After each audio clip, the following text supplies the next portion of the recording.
Secretário, aqui em São Paulo, como o Diego colocou, o tema das câmeras corporais tem sido muito recorrente.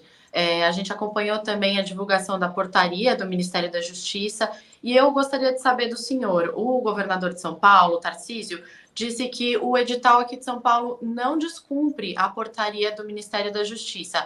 Qual que é o seu entendimento sobre isso? Seria adequado que São Paulo modificasse esse edital? Olha, eu penso que São Paulo, eu não conheço o edital de São Paulo, então vou partir dessa premissa. Né?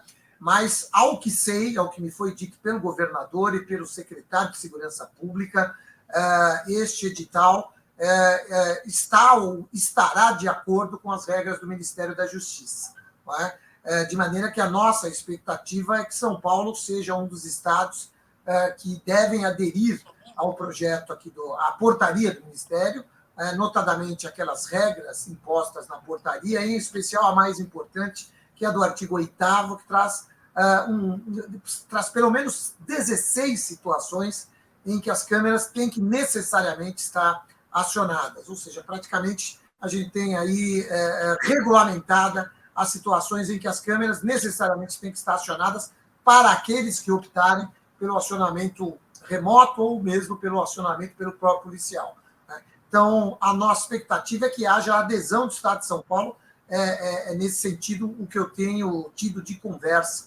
Encontrei o governador Tarcísio semana passada num evento, foi essa manifestação dele, encontrei também o secretário Derrite recentemente, e eles disseram que estão de acordo com a portaria aqui do Ministério e que devem aderir. Não conheço o edital de São Paulo, isso é importante, portanto, não sei se ele se adequa ou não ao do Ministério neste momento. Secretário, prazer ter o senhor aqui conosco, obrigado, né? O governador Tarcísio de Freitas, ele procurou o Ministério da Justiça para falar sobre a política de São Paulo de câmeras antes do Ministério da Justiça editar o protocolo das câmeras? Não. Na verdade, nós tínhamos aqui no Ministério uma comissão, um grupo de trabalho, melhor dizendo, e este grupo de trabalho tinha policiais de todo o Brasil, inclusive de São Paulo. Então, eu quero crer que o governo de São Paulo já conhecesse mais ou menos as diretrizes principais do Ministério da Justiça. Mas eu não posso afirmar, eu pessoalmente não fui procurado com este tema, pelo governador Tarcísio ou mesmo pelo secretário de Segurança. Porque eu faço essa pergunta, desculpa, Diego, só para fazer uma emenda, secretário, porque há especialistas em segurança pública que apontam que o protocolo do Ministério da Justiça, é claro, é um avanço, agora existe uma diretriz, então não é inegável um avanço. Contudo, por outro lado, ao colocar, o Ministério colocar 16 condições em que a Câmara tem que operar, ao invés de colocar apenas uma condição em que ela não precisa operar, banheiro, alimentação, problema pessoal do agente de segurança, você acaba abrindo brechas para governos, inclusive o de São Paulo, para poder justificar, operar nas brechas, fazer interpretação. Não teria sido melhor só fazer uma exclusão e falar, a câmera fica ligada o tempo inteiro, menos nessa condição, ao invés de ter feito 16 pontos em que ela teria que ficar ligada? Olha, na verdade, eu tenho que ser franco com vocês, a portaria ela é objeto de diálogo. Quando você dialoga com muitas partes, são muitos temas que vêm à tona. E um tema que é importante, a gente não pode desprezar, é o custo. O custo da câmera, a câmera não é tão cara, mas o maior custo é o armazenamento em nuvem. E por isso existem posicionamentos aqui a colar, com acionamento pelo próprio policial. O Ministério deixa claro, inclusive da portaria, que preferencialmente é aquele modelo em que o policial retira do DOC e ela já imediatamente passa a funcionar de forma ininterrupta.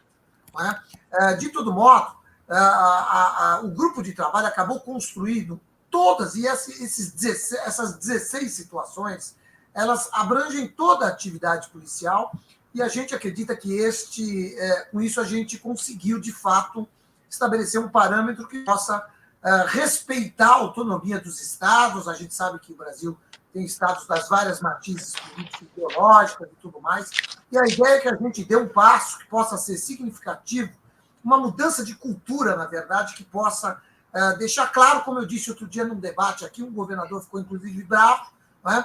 Como eu disse, eu não consigo imaginar uma pessoa que seja contra o uso de câmeras por policiais militares. Porque se quiserem colocar uma câmera aqui no secretário, eu ando com a câmera o dia inteiro, não faço nada de errado, não há a menor dificuldade. Me preservo só a hora que eu vou ao banheiro, escovar os dentes, essas coisas.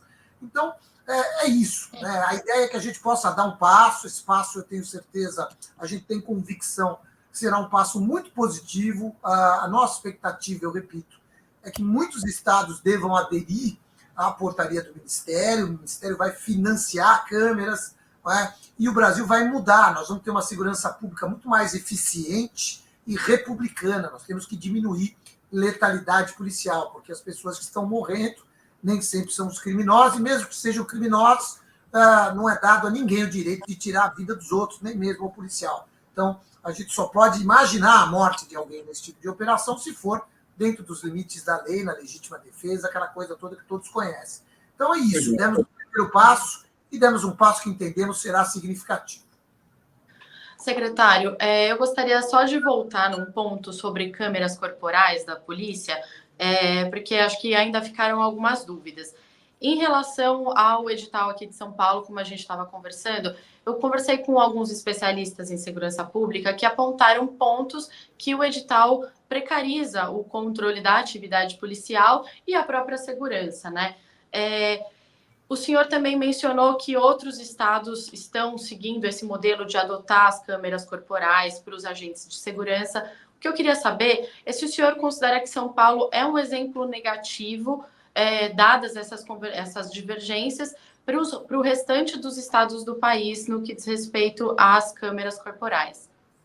Olha, eu não gosto de fazer esse tipo de análise, primeiro porque eu não conheço o edital de São Paulo, e segundo porque na interlocução, ainda que rápida, que eu tive, repito, com o governador e o secretário de Segurança, eles mostram, estão dispostos a se adequar ao que está disposto aqui na portaria do Ministério da Justiça. Não é? Então, nós entendemos que a portaria ela é abrangente, ela é bem razoável, ela respeita vários entendimentos que existem a respeito desse processo de câmeras corporais, e ele é, eu insisto, um passo muito importante para um verdadeiro marco civilizatório aí, para uma polícia militar, para uma polícia civil, para nossas forças policiais possam ser cada vez mais republicanas. E acredito que São Paulo possa vir com este modelo. Se não vier, é uma opção do governo, a nossa Constituição dá essa autonomia para o governo do Estado, a gente respeita, mas evidentemente não concorda, porque o que nós concordamos é o que a gente escreveu aqui na portaria, depois de discutirmos, insisto, com com representações das forças e até com a sociedade civil. Só para esgotar essa questão, secretário, eu queria fazer uma outra pergunta. Eu conversei com alguns parlamentares também aqui de São Paulo, que colocaram que o edital, de alguma forma, e essa discussão tem um contexto político também, que poderiam ser utilizados tanto pelo governo quanto pelo secretário de Segurança aqui de São Paulo, Guilherme Derrite, como uma espécie de trampolim político. E o senhor acredita que tem motivações políticas por trás dessa mudança das câmeras corporais? Não saberia te dizer. Eu acho que eu só posso te dizer o seguinte: eu acho que segurança pública ela não deve ter viés ideológico ou político. Segurança pública é como, eu não gosto dessa frase, mas muitas pessoas falam, é um ganha-ganha. Ou seja, é muito importante que os estados estejam fortes na segurança pública. O governo federal quer estar forte na segurança pública, quer estados fortes na segurança pública, mas, claro, sempre respeitados os direitos humanos, com operações policiais de nenhuma ou de baixíssima letalidade, com câmeras corporais. Isso é o que nós pensamos no governo federal. Agora, há estados que pensam diferente. Eu debati com o governador por 2 vezes na semana passada, na quinta-feira aqui em Brasília e no sábado no litoral de São Paulo, e ele, nas 2 vezes, fez questão de dizer que o estado dele não vai ter câmera. Então, aqui no Ministério, nós respeitamos a opção de cada estado, até porque não temos muito o que fazer nesse aspecto. Né? O que nós estamos fazendo é facilitando a vida daqueles que quiserem um programa que tenha sido construído da forma como foi aqui no Ministério da Justiça.